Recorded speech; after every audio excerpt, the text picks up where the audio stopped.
Welcome to Rockleman's Best Picture Oscar nominations. I've watched all the films that have been nominated for Best Picture by the Academy. And as a guy that likes to talk about movies on this channel, I thought it would be interesting to give my thoughts on all of these. But just the ones in Best Picture. I'm not going to touch all the crap in the other categories. That's a lot of effort. The order I'm going to talk about the movies in is from the ones I like the least to the ones I like the most. I'm not going to try to talk around spoilers for any of the movies I'm going over, so if you don't want to hear spoilers for all of these movies, then you probably want to click off. Also, I'm going to try to go through a lot of these movies really quickly because there's a lot of them to get through. And away we go!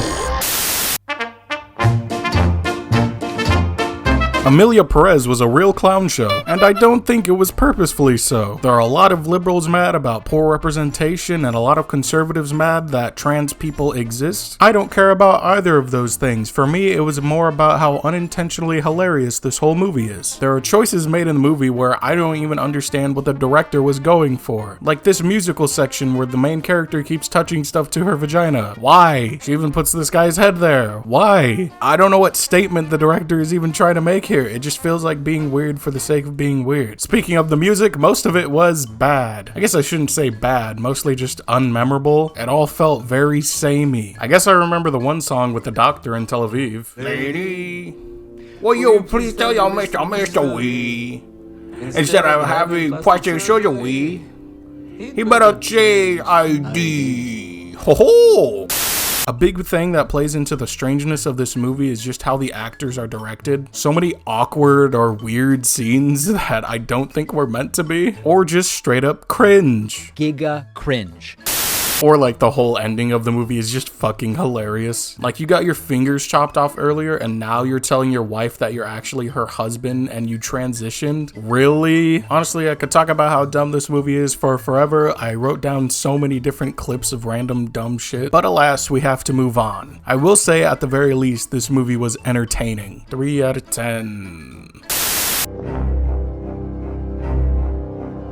The Brutalist was a movie that bummed me out after the first half, cause I really enjoyed it for the first half, but after the intermission, it kind of fell apart. I mean, the first half of the movie wasn't perfect, obviously. When we first meet Guy Pearce's character, his anger feels so fake. He comes in and he's like, oh, what the hell? Oh, what's going on? Oh, god damn it. It was just really funny. But I was having a really good time with the movie otherwise. Adrian Brody's performance was really good. A lot of the cinematography was really good. I especially love the opening scene for the movie. It sucks me into the movie and makes me so curious for where this character's heading and what's happening exactly. And the story was interesting for the first half. You're following a guy who's just trying to get back on his feet, and he's worried about his wife and he's having financial troubles. You empathize with him a lot. But after the intermission and we meet his wife, I feel like everything just goes so downhill. The main problem I had was just so much random stuff being introduced and then never followed up on. There's a part in the movie where it's implied that Jofia and Harry maybe had sex, or Harry maybe just straight up assaulted her. It felt just so randomly thrown in. When we first meet her, Jofia is also mute, but then there's some big time skip at some point in the movie and she's just not mute anymore. So what was even the point of introducing that? It's never something that's explored. They just bring it up. And this happens a lot in the movie. They just bring up random shit and then it's just never followed up on. Hi, this is my niece and she's basically mute. Oop, let's do a time skip. Now she's not mute. Hope you weren't curious about that. Hey, this is my wife. I'm going to get her addicted to heroin. Oh, and the very next scene, she's ODs and she's off drugs. Ooh. I don't know. The ending of the movie kind of just felt like random shit happening. I don't know. I really liked it at the beginning, but the ending really just rubbed me the wrong way. 4 out of 10.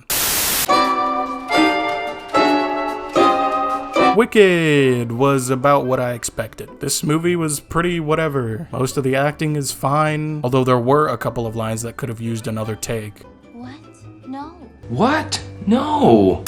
The script was predictable. The only thing that I guess kind of threw me off was the wizard being evil, and that was only because I thought he was kind of a good guy in the original movie or whatever. But still, it wasn't that surprising, especially considering how nice Michelle Yeoh's character was. And once we saw how nice the wizard was being to, Elphaba, I was like, oh yeah, I guess he'll probably be evil. I was never that invested in Glinda or Elphaba's relationship. Glenda, I guess, was supposed to come off as kind of quirky and fun, but she just seemed like kind of an asshole. I feel like the writers intended for me to like her more by the end of the movie, but she fucking leaves her friend behind and lets her get persecuted. Like, I don't feel bad for you, Glinda. You're an asshole. 5 out of 10. Complete Unknown is a movie about Bob Dylan starring Timothy Chalamet, and it was mid. A lot of it, like a lot of other biopics, can feel very rushed, and some of the weird fictionalized shit is unnecessary. Like when Bob Dylan sleeps with Joan for the first time. All he did before was make a joke or something to her earlier and then smile at her, and then they have sex. Why? It's not what happened in real life either, so I don't know why you put it in there because it feels very forced. Most of the movie was well acted, but nothing super memorable for me. Elle Fanning sticks out a bit, but I feel like she's barely in the movie. There was one scene that I had a pretty good time with, and it was just Bob Dylan jamming out with this guy Jesse Moffett, who I'm pretty sure was also a completely fictionalized person. But it was kind of a fun, cute scene. Everything else was just kind of eh. So yeah, overall I give it a 5 out of 10. Moving on.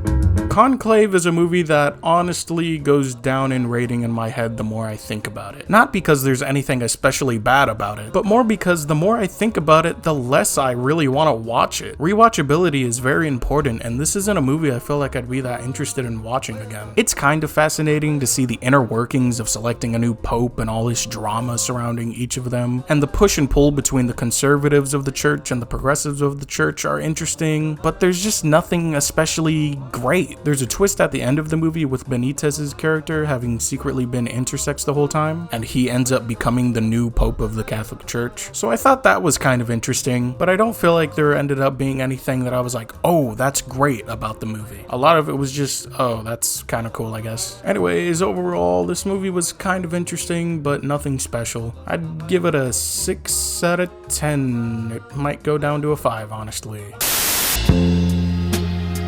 Okay, full disclosure for I'm Still Here, I think I missed like the first 2 minutes of the movie. You suck! I was trying to see 2 movies in theaters that day, so that's my fault. What a fucking That being said, I overall had a good time with this movie. Fernanda Torres' performance is obviously pretty good. The whole family's interactions with each other do very much feel like a real family, so they definitely sold me on that front. The journey Eunice has to take through this movie is quite harrowing. Even all the child actors did a pretty solid job. Although I wouldn't say perfect, but still solid. That's pretty good. Dealing with an authority taking away someone you love and not even explaining it, or even admitting to it, would definitely be a very hard thing to go through. And you can very much connect with her character on that level. And when Eunice finally gets the death certificate for her husband, you very much feel happy for her. I will say the ending felt like it dragged on a bit. I don't know if seeing Eunice as an old woman was all that necessary to driving home the point of the movie. Like, yes, she's kind of moved on and she has her whole family and everything, and things have changed. I just don't think it needed to go on for as long as it did. Overall, I think the movie was interesting, but I don't know how soon I'll be revisiting it. 6 out of 10.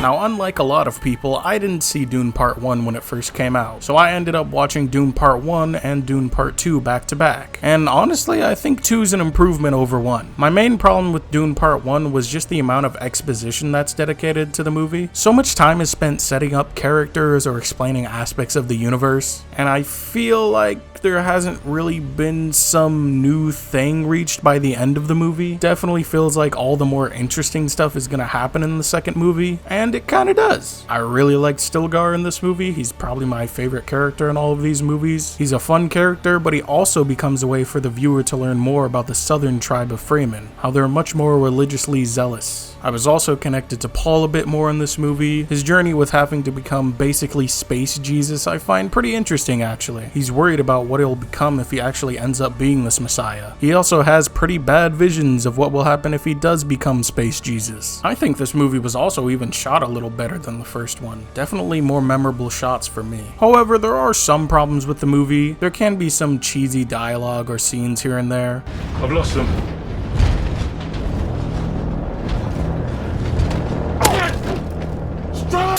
I also feel like Paul's character can be a little inconsistent at times. Like, I swear at one point he's talking about wanting revenge, and then in the very next scene he's talking about just wanting the best for the Freemans. And I don't think it's like character development, it just feels like this weird sudden change. Also, I don't really care for Josh Brolin's character. I didn't feel all that much when Josh Brolin kills Dave Bautista's character. He's not especially bad, I just wasn't connected with him at all. I will say that he and Zendaya's character probably needed a little more development. moment. I don't think the relationship is horribly rushed or anything, but I think they could have spent some more time fleshing it out. But she sticks around long enough to add another notch to her cute little white boy belt.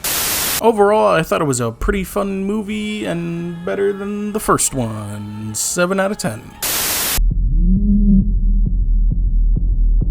The substance is uncomfortable, but in a good way. The movie is about an old actress taking a drug that allows her to become a younger, more attractive version of herself. The themes of the movie very much touch on becoming old and quote-unquote out of date, especially for older women in the entertainment industry. And the way it tackles these themes can make you, as I said before, very uncomfortable. This feeling of discomfort is accentuated by the way the film is shot. Lots of up-close, personal, and almost anxiety-producing shots. A lot of the acting and directing helps with this as well. Demi Moore and Margaret Qualley deliver really strong performances, especially Moore considering at one point in the movie she has to act in this really weird prosthetic. I think the main problem I have with the movie is that it drags on at the end and it's a bit gratuitous at the end as well. Like she turns into this big monster, which makes sense, but then she goes down to this place and she's growing out stuff and then she starts spraying blood all over the place. Like a lot of the movie does weird like gross out stuff, but this wasn't even that gross. It was just like meh. Once you go that far out, it's not really that interesting. Honestly, I think the pacing overall could have been fixed a little bit too. I feel like the beginning of the movie starts out really fast, but it slows down a lot as it goes on, which isn't necessarily bad, but again, that dragging feeling isn't the best feeling. Anyway, overall, it was a pretty solid movie. I had a good time with it, and 7 out of 10. Nickel Boys is about two young men, Elwood and Turner, in probably one of the worst reform schools ever. The story that plays out is pretty messed up to see from our main characters' perspectives, and I mean quite literally our main characters' perspectives, as the film has this commitment to shooting the whole movie in these POV shots. Besides these moments where we see the future of when Elwood's out of the reform school, and they have this fixed camera angle on the back of his head, and the use of these POV shots doesn't feel like it's just some gimmick for the movie or something. It actually feels like it plays into the horror of this place that they're put in. Ethan Hurst and Brandon Wilson do especially well in their roles, considering that they have to spend a lot of their time looking at cameras and just acting. Not being able to look at an actual human face, I imagine, would make these scenes a lot more difficult. Props to Anjanou Ellis-Taylor as well. She was pretty standout. I will say that the film can feel a little slow in places, but honestly, it doesn't bother me that much. Most of the story is just so well told and especially heartbreaking at the end, so that doesn't end up bothering me that much. Overall, I would strongly recommend this movie, and I'll give it 8 out of 10.